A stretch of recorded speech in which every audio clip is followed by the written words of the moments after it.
जय हिंद दोस्तों।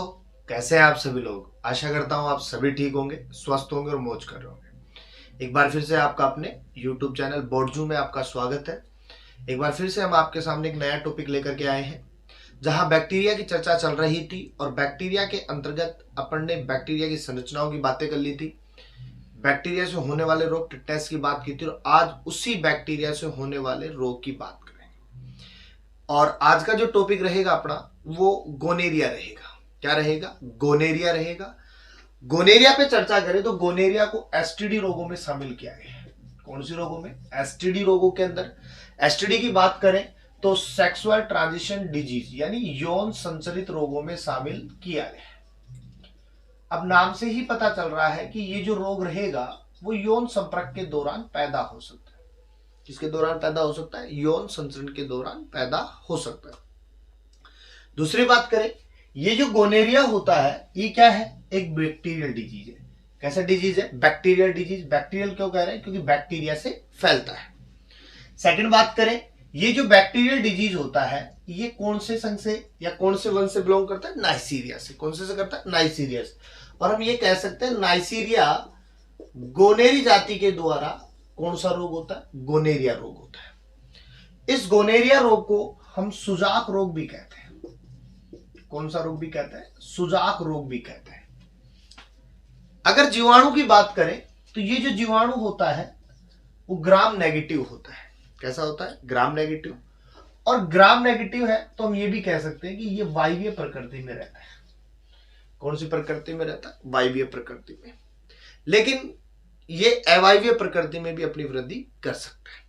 हम ये भी कह सकते हैं कि ये जो ग्राम नेगेटिव होता है उस 7.72 से 7.4 पीएच पर अगर इसको 35 डिग्री सेंटीग्रेड ताप पर रखें तो ये अपनी वृद्धि प्रदर्शित करता है और बहुत ज्यादा वृद्धि होती है। अगर ये कहें कि टेम्परेचर क्या है? 35 डिग्री और पीएच कितनी है? 7.2 से 7.4, तो ये अपनी वृद्धि ज्यादा प्रदर्शित करता है। लेकिन सबसे बड़ी बात ये होती है, ये जो जीवाणु होते हैं उनको हम बहुत कम ताप पर या एक जो धूप होती है, अल्ट्रावायलेट रेज होती है, उनके माध्यम से भी इनको क्या कर सकते हैं? खत्म कर सकते हैं। ये होता है अपने पास में गोनेरिया के छोटा सा इंट्रोडक्शन। लेकिन हमने बात की कि यौन संचरित है और जहां यौन का नाम आ जाता है तो हमें पता है कि ये सेक्सुअल डिजीज है। तो सीधी सी बात है, सेक्स के दौरान ये क्या करता है? स्प्रेड होता है, फैलता है। या हम ये कह सकते हैं कि एक व्यक्ति से दूसरे व्यक्ति के अंतर्गत जब ये जीवाणु जाते हैं तो ज्यादा समय नहीं लगता है, तो एक व्यक्ति से दूसरे व्यक्ति में आसानी से फैल सकता है। सबसे बड़ी बात ये होती है कि ये जो नाइसीरिया गोनेरी जाति है ये नर में भी फैलती है और मादा में भी फैलती है, अर्थात मेल एंड फीमेल दोनों के अंदर स्प्रेड होती है। नर में भी ये लगभग वही लक्षण प्रकट करती है और मादा में भी वही लक्षण प्रकट करती है। डिफरेंस केवल इतना है कि नर के अंदर ये इंटरनल ऑर्गन के अंदर अर्थात आंतरिक अंगों में अपना प्रभाव दर्शाती है, जबकि आंतरिक व बाहरी दोनों जगह पर अपना प्रभाव दर्शाती है। वही मादा की बात करें तो मादा के अंतर्गत ये केवल आंतरिक अंगों में अपना रोग प्रदर्शित करती है। अगर हम बात करें दोनों के अंतर्गत कॉमन बातों की क्या है, तो सबसे बड़ा कॉमन शब्द जो है वो है सेक्स। क्या है? सेक्स। क्योंकि ये फैल किससे रहा है? सेक्स से रहा है। किससे फैल रहा है? सेक्स से रहा है। और सेक्स की अगर हम बात करें तो बहुत से होते हैं। देखो, इसमें अपन फ्रेंच किस को शामिल कर सकते हैं? इसमें हम ओरल सेक्स को शामिल कर सकते हैं, इसमें हम एनल सेक्स को शामिल कर सकते हैं, इसमें हम वेजाइनल सेक्स को शामिल कर सकते हैं और इसमें हम सबसे बड़ी बात मदर टू बेबी को भी शामिल कर सकते हैं। मदर टू बेबी का मतलब है, सीधी सी बात है कि माता से बच्चे के अंदर फैलता है। देखो, फ्रेंच किस के दौरान भी ये क्या करता है? स्प्रेड करता है, क्योंकि सीधी बात है मुख के अंतर्गत ये बैक्टीरिया मौजूद होंगे। तो सीधी सी बात है, जब लिप लॉक करते हो या लिप से लिप अटैच करते हो, जिह्वा से जिह्वा अटैच करते हो, तो सीधी सी बात है बैक्टीरिया क्या कर सकते हैं? एक से दूसरे के अंदर आ सकते हैं। सेकंड, ओरल सेक्स की बात करें तो ओरल सेक्स जो होते हैं, जो अपने पास में सेक्सुअल जो पार्ट होते हैं उनके अंतर्गत मौखिक रूप से करने वाली जो संरचनाएं होती है या जो विधियां होती है उन्हें अपन क्या कहते हैं, ओरल सेक्स कहते हैं। तीसरी हम बात करें एनल सेक्स की, तो एनल सेक्स जो होते हैं जहां से अपचित भोजन को बाहर निकाला जाता है, या अपन ये कहते हैं शरीर में बचा हुआ वेस्ट होता है उसको जो बाहर निकाल रहे हैं, उस जगह से अगर सेक्स किया जाता है तो उसे अपन क्या कहते हैं, एनल सेक्स कहते हैं। वेजाइनल सेक्स बात करें तो ये एकदम सिंपल सेक्स है, नॉर्मली सभी को पता होता है कि वेजाइना के माध्यम से किया जाने वाला, वेजाइना एंड पेनिस दोनों का मिलन हो तो उसे अपन क्या कह सकते हैं, वेजाइनल सेक्स कह सकते हैं। और मदर टू बेबी अर्थात अगर माँ के अंतर्गत ऐसे बैक्टीरिया मौजूद है तो ये जो बैक्टीरिया होते हैं वहां रहते हैं, अपना प्रभाव दर्शाते हैं, और अगर माँ गर्भवती होती है और जब बेबी को बाहर निकाला जाता है तो उस दौरान बेबी के अंदर ये क्या होते हैं, प्रवेश कर जाते हैं। तो मदर टू बेबी भी ये क्या करता है, स्प्रेड होता है। अब हम बात करें यहाँ पे कि नर में क्या लक्षण देखने को मिलेंगे और मादा में क्या लक्षण देखने को मिलेंगे। वैसे तो लगभग दोनों के क्या होते हैं, समान होते हैं, लेकिन अगर देखें तो क्या हो सकता है, और खासकर हम बात करें कि नर में ये मूत्र शोथ रोग पैदा करता है, पुरुषों में कौन सा रोग पैदा करता है, मूत्र शोथ रोग पैदा करता है, यूरिन थेटिस रोग पैदा करता है। अब इसमें बात करें पुरुषों में क्या लक्षण देखने को मिलेंगे, तो मेनली बात करें यूरिन ज्यादा आना, अर्थात अगर पुरुषों के अंतर्गत ऐसी प्रोसेस हो रही है तो यूरिनेशन क्या होगा, ज्यादा होगा, पेशाब क्या लगेगा, ज्यादा लगेगा, बार बार जाना पड़ेगा। समझ रहे हो बात को। दूसरी बात है पेनिस से मवाद जैसा पदार्थ निकलेगा, एक व्हाइट व्हाइट कलर का मटेरियल निकलेगा, या हम ये कह सकते हैं जो वीर्य होता है वो अपने पास में बिल्कुल क्या होता है, व्हाइट होता है, लेकिन यही अगर हम बात करें तो ये व्हाइट जैसा मवाद जैसा जो मटेरियल होगा वो हमें कैसा दिखाई देगा, या तो बिल्कुल सफेद दिखाई देगा, या पीला दिखाई देगा, या मटमैला दिखाई देगा, या कुछ हरा रंग का दिखाई देगा। तो ये अपने पास में पेनिस से मवाद जैसा मटेरियल निकल जाता है। दूसरी बात करें पेनिस के छिद्र पर सूजन या लाल होना, ये कह सकते हैं कि ये जो मूत्र शोथ होता है, ये गोनेरिया रोग जो है वो मूत्र मार्ग से स्टार्ट होता है और मूत्र छिद्र तक फैला होता है। अब मूत्र मार्ग से लेकर के मूत्र छिद्र तक फैला हुआ है और वहां पर अगर सूजन है तो अगर पेशाब को बाहर निकाल रहे हैं तो सीधी सी बात है जलन होना स्वाभाविक सी बात है।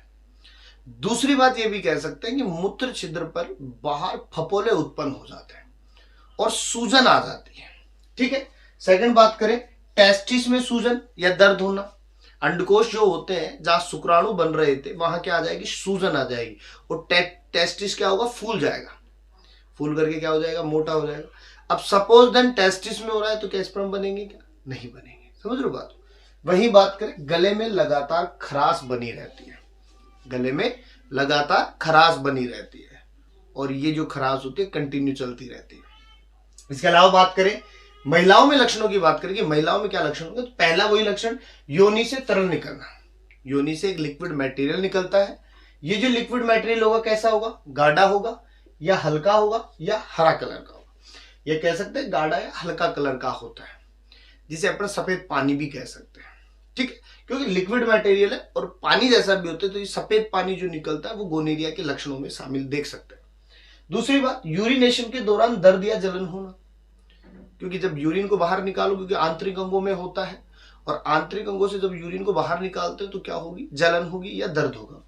दूसरी बात मेंस्ट्रुअल साइकिल में अत्यधिक रक्तस्राव होना, जब पीरियड टाइम होता है उस समय ब्लीडिंग क्या होगी, ज्यादा होगी और ये कह सकते हैं कि जो नॉर्मली ब्लड निकलता है उससे डबल ब्लड निकलना स्टार्ट हो जाएगा। वही बात करें गले में खराश रहना, लगातार क्या रहेगी, खराश रहेगी, आवाज क्या रहेगी, भारीपन रहेगा। सेक्स के दौरान दर्द होना, क्योंकि अंदर क्या आ जाती है, सूजन आ जाती है, तो सेक्स के दौरान क्या होगा, दर्द भी हो सकता है। दूसरी बात पेट के निचले हिस्से में दर्द होना, पेट के निचले हिस्से में, और पेट के निचले हिस्से की बात करें तो यहाँ क्या रहेगा, अपने पास में योनि मार्ग रहेंगे, तो यहाँ पर आसानी से क्या रहेगा, दर्द रहेगा। दूसरी बात फीवर भी हो सकता है, क्या हो सकता है, फीवर भी हो सकता है। लेकिन बात करें तो यहां तो हमने बात कर ली इन सब की, जब महिलाओं में योनि की बात कर रहे हैं तो ये आंतरिक अंगों के अंतर्गत क्या क्या शामिल होंगे, तो आंतरिक अंगों के अंतर्गत फैलोपियन ट्यूब होगी, इसके अलावा अपने पास में यहां पर यूटेरस होगा। ठीक है, ये दो जगह ऐसी है जहां पर सबसे ज्यादा ये क्या करता है, नुकसान पहुंचाता है। अब देखो सिंपल सी बात करें, यहां योनि जो है, लोगों को लगता है कि योनि जो होता है वो आंतरिक बाहरी मार्ग होता है, लेकिन योनि जो है वो बाहरी मार्ग नहीं है, योनि आंतरिक मार्ग है। कौन सा मार्ग है? आंतरिक मार्ग। या हम ये कह सकते हैं योनि जो होता है आंतरिक अंग होता है, ना कि बाहरी अंग होता है। लेकिन लोगों को क्या लगता है योनि क्या है? बाहरी भाग होता है। बाहरी भाग नहीं, योनि के जो बाहरी भाग की बात करें तो उभरा हुआ क्षेत्र, जैसे क्लेटेरिस, लेबिया मेजोरा, इसके अलावा हाइमन मेम्ब्रेन, ये योनि के बाहरी पार्ट होते हैं। लेकिन योनि केवल एक आंतरिक पार्ट के रूप में वर्क करता है, या ये कह सकते योनि जो होता है केवल एक जन्म नाल के रूप में, यानी बच्चे को बाहर निकालने के लिए और सेक्स के दौरान एक मिडवेटर का कार्य करता है। तो इसके अलावा अब अगर ये लक्षण जो होते हैं ना, सबसे मोटी समस्या ये होती है कि ये लक्षण प्रकट होने में समय लगता है, और कई बार तो ये लक्षण दिखाई भी नहीं देते। समझ रहे बात? कई बार तो ये लक्षण दिखाई भी नहीं देते। तो ये अपने पास में गोनेरिया के मेनली लक्षण होते हैं। अब सबसे बड़ी समस्या ये होती है, अगर गोनेरिया से बचना है तो क्या करें? गोनेरिया से बचना है तो क्या करें? तो गोनेरिया से बचने के लिए एक तो सुरक्षित यौन संबंध बनाना। सुरक्षित यौन संबंध का मतलब हमेशा जब भी यौन संबंध बनाओ तो प्रोटेक्शन का प्रयोग करना चाहिए, यानी कॉन्डोम का प्रयोग करना चाहिए। सेकंड बात करें, किसी भी अजनबी के साथ में यौन संबंध नहीं बनाना चाहिए। क्या पता सामने वाले के गोनेरिया के लक्षण हो, जीवाणु पनप रहे हो, और जब आप अगर वहां पे संबंध बनाने जाओ और वो लक्षण आपके साइड हो जाए। समझ रहे बात? तो किसी भी अजनबी के साथ में यौन संबंध नहीं बनाने चाहिए, और हमेशा संबंध बनाते समय प्रोटेक्शन का प्रयोग करना चाहिए, यानी कॉन्डोम का प्रयोग करना चाहिए। समय समय पर स्क्रीनिंग करवाती रहनी चाहिए, यानी मूत्र परीक्षण करवाना रहना चाहिए। डॉक्टर किस प्रकार के लक्षण आपको दिखाई देते हैं तो आप मूत्र परीक्षण करवा करके अपनी जांच करवा सकते हो कि बैक्टीरिया है या नहीं है। डॉक्टर से सलाह ले सकते हो, और दूसरी बात, डॉक्टर के बताए मुताबिक ही दवाइयों का सेवन करना चाहिए। दूसरी बात करें, यहां सबसे पहले सल्फोनेमाइड दिया जाता था गोनेरिया को दूर करने के लिए, लेकिन आजकल पेनिसिलिन का प्रयोग भी किया जाता है। समझिए? तो इस प्रकार से हम गोनेरिया की क्या कर सकते हैं? बात कर सकते हैं। तो इसका एक छोटा सा स्क्रीनशॉट लीजिए, आगे बात करेंगे।